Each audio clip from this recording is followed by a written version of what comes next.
క్రియను కూడా చూస్తాడు. తమకు ఖచ్చితంగా కూడా మనకి ఏది ఎప్పుడు ఇవ్వాలో దేవుడికి తెలుసు.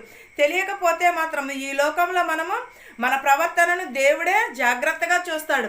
మన ప్రవర్తనను మనము జాగ్రత్తగా చూసుకోవాలి. ఎప్పుడును కూడా మనలను పరిశీలన చేస్తున్నాడు. రాత్రి వేళ కానీ పగల కానీ ఎప్పుడును కూడా మన ప్రవర్తనను చూస్తాడు. దురాలోచన కానేరదని చెప్పుచున్నాడు. మన నోటిని జాగ్రత్తగా ఉంచుకోమని చెప్పుచున్నాడు. అతిక్రమములను మనుష్య కార్యముల విషయమైతే బలత్కారుల మార్గమును తప్పించుకున్నటకై నీ నోటి మాటను బట్టి నన్ను నేను కాపాడుకుని ఉన్నానని చెప్పుచున్నాడు. ఎవరి నోటి మాటను బట్టి మనలను మనము కాచుకోవాలి. ఎప్పుడును కూడా మన నాలుకను చాలా జాగ్రత్తగా ఉంచుకోవాలి. దేవునికి మొరపెట్టినప్పుడు దేవుడు మనకిస్తాడు ప్రతి ఒక్కటిని కూడా.